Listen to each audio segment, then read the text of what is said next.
grade 12 students who are just preparing yourself for history university entrance examination. Here is my third part 3 of grade 12 history, unit 3, that is concerning Ethiopian history. So I'm just taking you to the point where I've stopped last time. It says the DOGALI incident.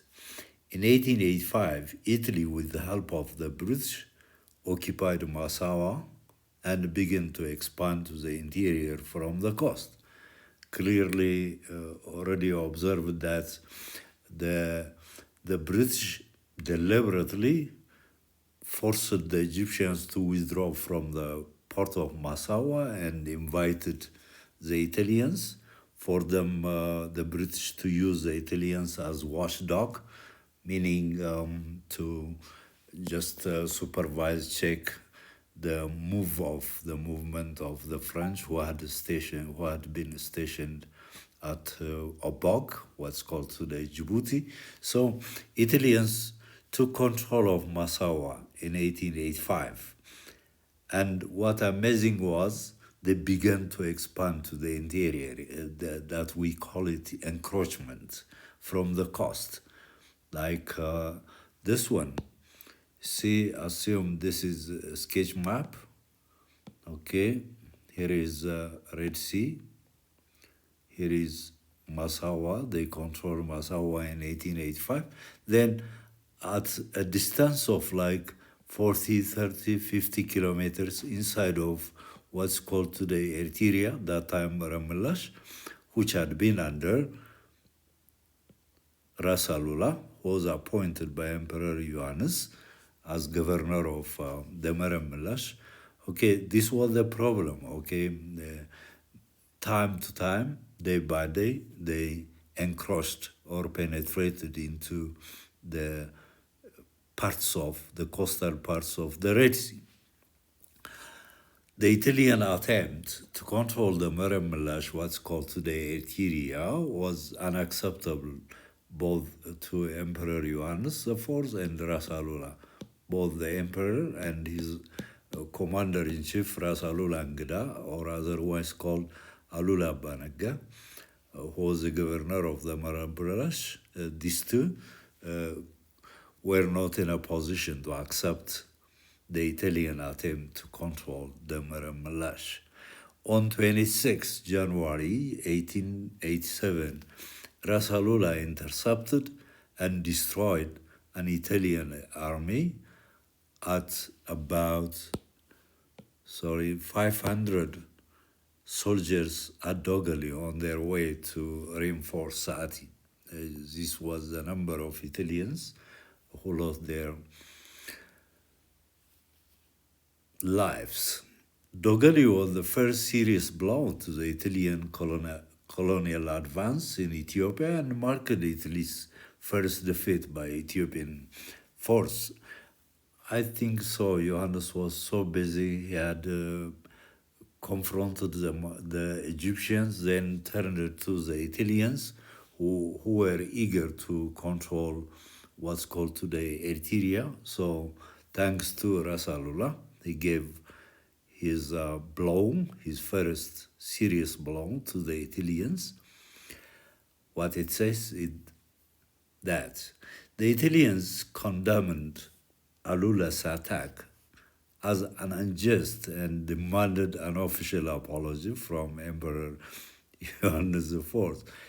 It was just amazing, okay? They came to the land of the Ethiopians, our land, but in return, they could have actually stayed at Massawa, but the problem was their encroachment into an attempt to encroach into the mainland of Maramulash or Eritrea. But this was amazing thing, their demand for official apology,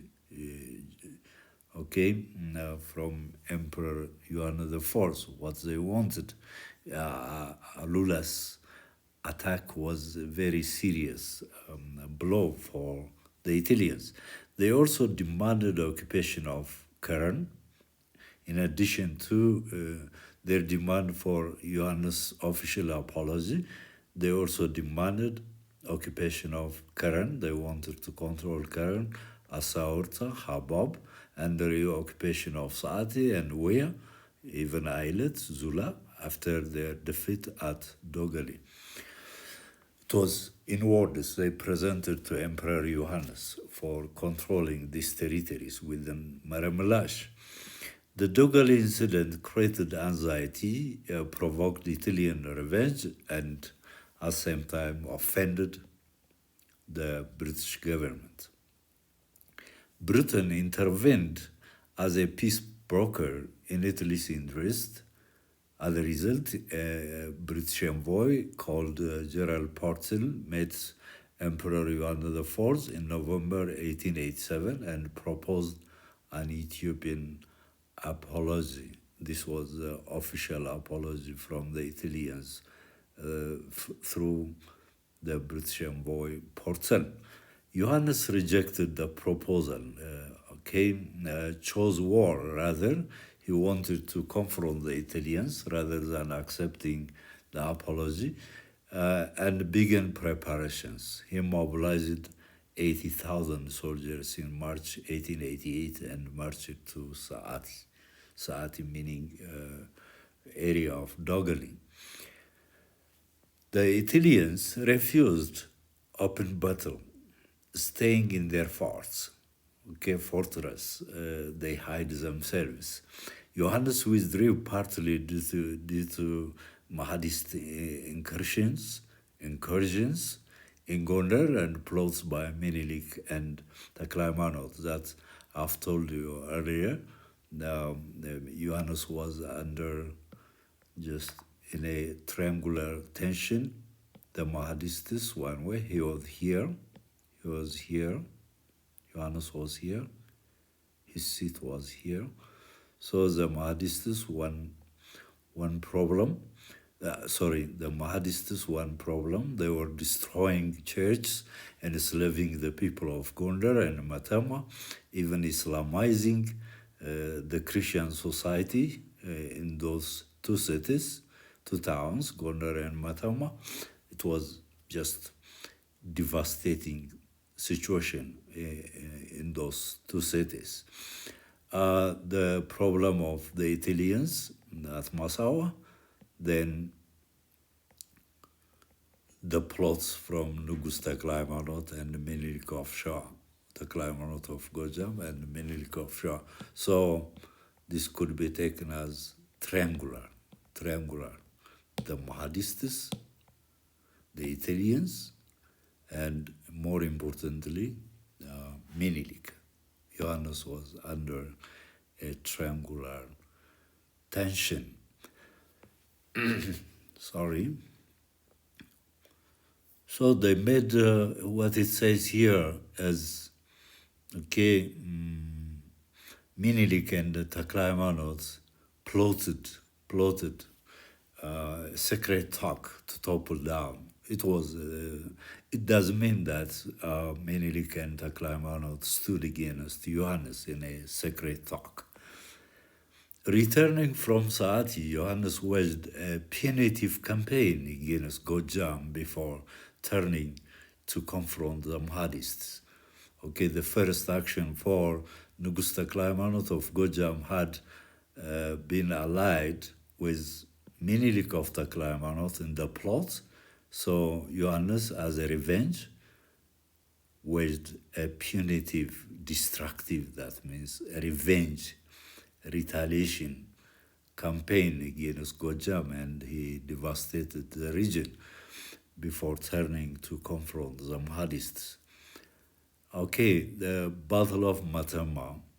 In the late 1880s, Johannes faced three problems: Mahadist attacks from the west, Italian occupation of Massawa, Wea and Saati, Ailet, Zula, and disobedience of Menelik and Taklaimanot. Disobedience meaning not accepting or implementing the order of the emperor. These two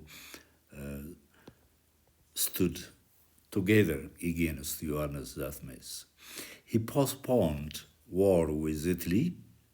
Okay, he didn't want to confront with Italians. Returned to Dabra Tabor, Gondar, July 1888, marched to Gojam and forced Taklaimanot's submission. He got the submission of Taklaimanot.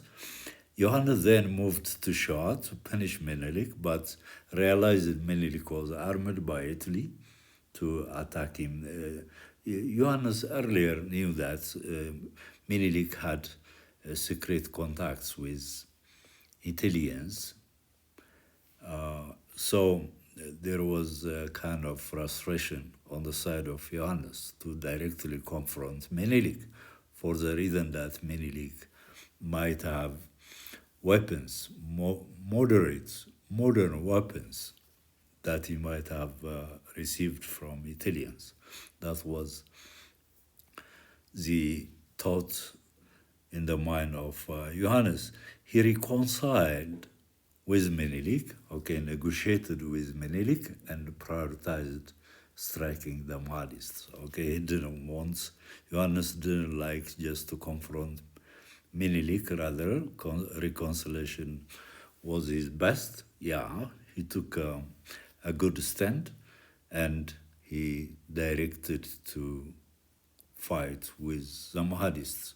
On the 9th of March 1889, Ethiopian force fought the Mahdists at Matamba. Despite early success, Johannes was fatally wounded and his army retreated. By the way, here it is not mentioned, before Johannes moved to Matamba, there had been an order, a strict order from Emperor Johannes to Nugus Taklaimanot of Gojam to firstly confront the Mahdists, but he was defeated at the Battle of Sarwa. That was in 1888. It was the final step Johannes moved to. So he decided to confront the Mahdists. We call them typically, who came to attack Ethiopia, Gondar, Matama. The regiments of the Mahdist force who came to attack Gondar were called Ansars.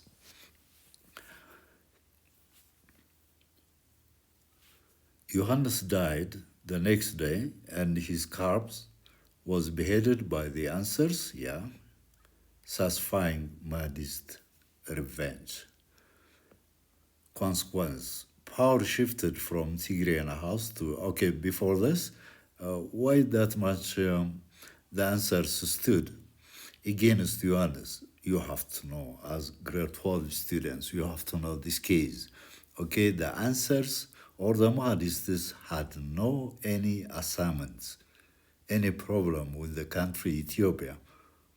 What they wanted was killing Johannes, attacking Johannes, for the reason that they assumed Johannes was responsible for the signing of the Hewitt Treaty.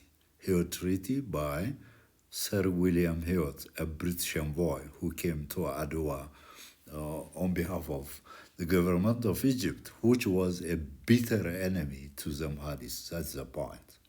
Why, they asked, why did Johannes sign the Adwa Hewitt Treaty with our enemy Egypt? That's the point. Consequence, power shifted from the Tigrayan house to Shah as Menelik was crowned, Emperor Menelik II, despite Johannes naming Ras Mangasha as his heir. Johannes had assumed that even though days might take his life, he was about to assume, to reinstate, to put Ras Mangasha on his throne as his heir, but Emperor Menelik II crowned himself as an Ethiopian emperor in 1889. Weak northern defense gave Italians the chance to advance into Marrakesh and proclaim Eritrea a colony on the 1st of January 1890. It was very clear, okay? The moment Johannes left this area and confronted the Mahdists, okay, this was free. It was a free land, open land. Alula was with Johannes confronting the Mahdists. Nobody could defend the Italians from entering to mainland Marrakesh. So they easily controlled the Marrakesh. And by the year 1890, they proclaimed Eritrea as their colony. Okay, let me take you to religious division and doctrinal debates. Most Ethiopian Christian monarchs believed that religious uniformity would bring national unity on the basis of this sameness, similarity, sameness, church and state, inseparable in Ethiopian history in the past. So this inseparable nature of religion and state, okay, they thought that, the monarchs thought that this religious uniformity would bring national unity. Emperor Johannes IV attempted to enforce religious uniformity, but failed. He couldn't.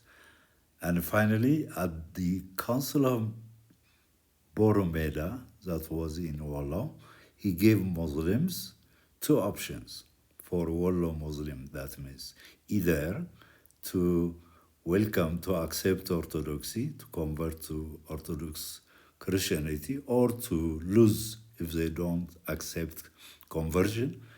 They were forced about to lose property and land.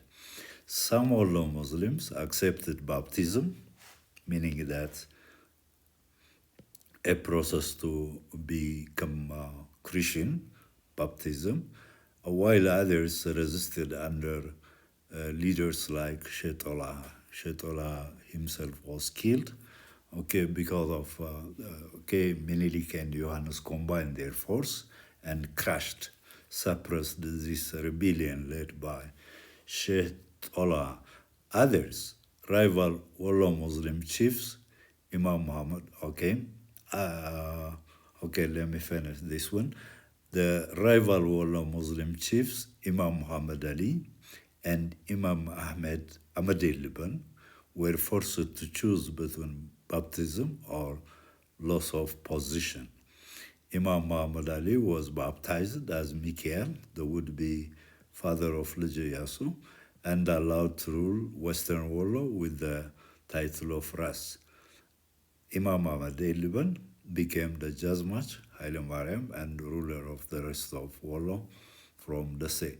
This had already became submissive and welcomed Christianity, and they became Christians. Both chiefs ruled under the authority of Negus Menelik of Shah. Okay, overall, the hegemony, the internal administration was left to those local chiefs, the Jazmach Haile Mariam and Ras Mikael. But overall supervision, overall administration was given to Negus Menelik because of the marriage alliance between Johannes and Menelik. Ras Selassie Johannes, the son of Johannes, married Zewditu Menelik, okay, a political marriage, even though this marriage couldn't just survive for long. Ras Selassie Johannes soon died. Johannes' policy targeted not only Muslims, but also affected the Ethiopian Orthodox Church. Doctrinal controversies, Tawhado, Kabat, Yetzagalij, weakened the church during Zamana Masafint. This was because of partly the influence from the Catholics. Emperor Theodorus also suffered from this doctrinal division, okay, ሁለት ሶስት ልደት three birds on the nature of Christ. Anyways, it was only Emperor Johannes who gave solution for this doctrinal controversy. It was at Boromeda in Wolo. Johannes ordered all Orthodox Christians to follow only the Tohado doctrine, the Kara Haimanot. This decision ended doctrinal controversies within the Ethiopian Orthodox Church. Okay, for today, that's enough. Short briefing is better. And then soon I will come up with part 4, the Battle of Adwa. And again, we'll accomplish this unit within just next week. I hope so. Thank you for listening. Don't miss subscribing the video, sharing the video for whom you might know. It's very helpful. You can download it. Any comment, I'm ready to welcome your comment. I'm here to help you, okay? To achieve, to perform, to score a better result, better result, the best result, even I could say, in the subject of history. And I hope so you'll join university you like. That's all for today. Thank you.